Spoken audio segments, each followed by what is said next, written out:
So hello buddies, it's Nikki and you are watching Technical Nikki YouTube channel. So in this video we are going to start a new series in C language, that is loop control structure.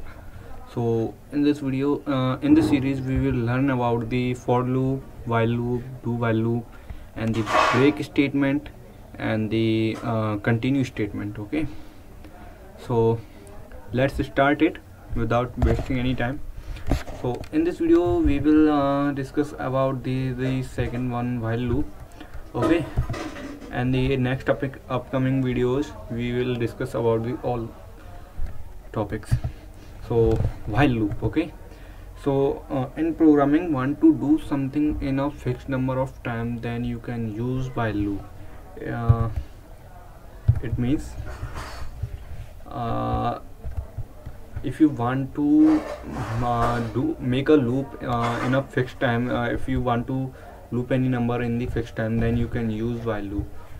Here its syntax. I have the three variables a, b and c, count. Okay, and I have assigned the value of count equal to 1, and this is the while loop, and in the between these pair of parentheses we have to put our condition, and if this satisfied then it execute the code. Okay, otherwise skip all the code and nothing print on your screen.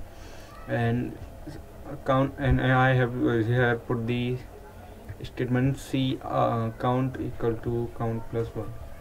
It means it increment plus 1 in this while loop for 3 times, then it increment plus 1 for 3 times, and it means whenever we execute or run our program, this is goes to first time, and after this is increment plus 1 and execute this code for the one more time, and you have to input the value, and after this it goes to increment it plus 1 for the second time.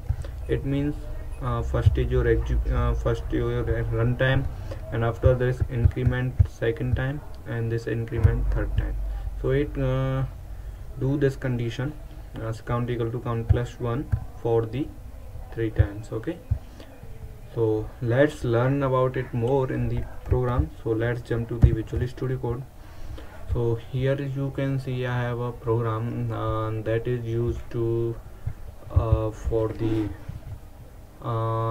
to get the value of the simple interest. Okay, and here you can see I have the 5 variables, and 3 variables data type is int, and the 2 variables type is float. It means int pn and count data type is int, and rsi data type is float.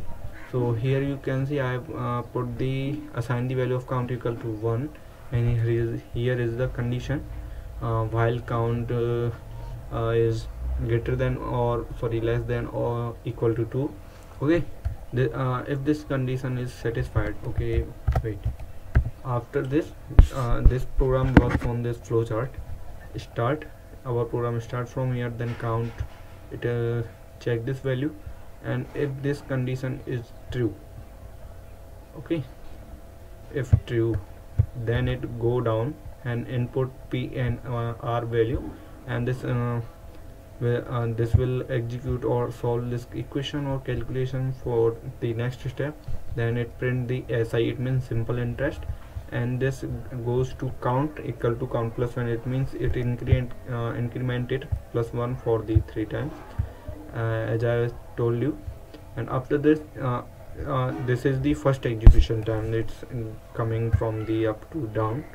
Okay, and this first time, and if condition true, then it goes to increment plus 1 time and go from here again, and this if this again is true, then go, then and then go, and then stop. Okay, in the last time it goes from here and go from here, and then go to stop. And if the condition is false, then it directly go to this path here and then stop. Okay, so let's go to the program. and count equal to 1, and I have put the condition value to 2, condition value 2, and here is the printf function. Enter value of p, n and r.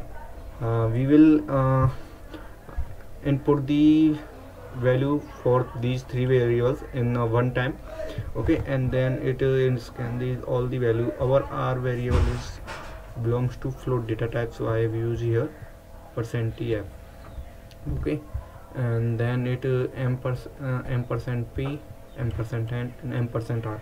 Ampersand means it assign the value into the p and n and r. After this, for SI I have used this calculation. Okay, wait. Okay, here I have used this calculation. Okay, great. Printf, enter value of p, n and r, and scan this, and this is the calculation. After this is solve this calculation and print the simple interest if this satisfied, and then again increment for 1 plus 1 time. Okay, let's run this. And okay, wait, let me run this again. It will ask for the enter the value for p, n and r. Okay, oh, wait a little. Okay, here on my display, enter value of p, n and r.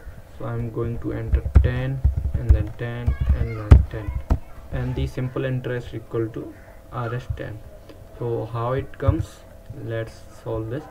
P and r, I entered the value for p and r is for all is same 10, okay, and 10 multiply 10 multiply 10 equal to 1000. If we divide 1000 by the 100, it get the answer for 10. Okay, okay, so let's check it again and enter value for 10, then 10, then 10. Okay, and again it says that enter value of p, n and r again. So I'm going to 20, 20 and 20, and now you can see the loop has finished and it goes to the second times. Oh wait, sorry, 20, 20 and 20, it goes to 80 because wait, if I make it 20, 20 and 20, it means 20 into 20 is goes to 400, and 400 into 20 is goes to 8000. Okay, if we make divide by 8000 by 100, and it answer get to 80, so it prints 80.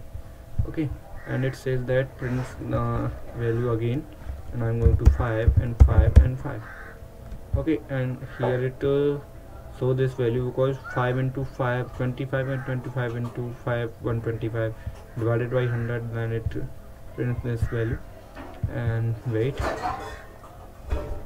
and if I okay make it 3, then run it again, then go to 10, then 10, then 10. Okay, then 5, then 5, then 5, and then 3, then 3, then 3.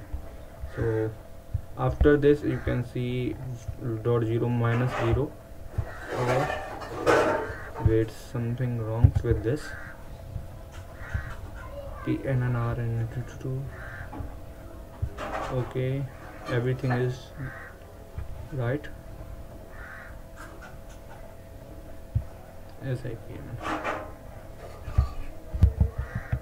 I have do nothing, I am just restart my PC. Okay, sorry, Visual Studio, then run it again, and okay, wait, now it asks for only 3 times. Okay, 10, 10 and 10 and 10 and 10 and 10 and 10 and 10 and 10. Okay, now you can see the condition while count equal to or less than or equal to 3. it finished. Now it is not asking for more for enter value for PNR. So I hope you understand this while loop, and if this is helpful for you, then like this video and subscribe my channel, and thanks for watching.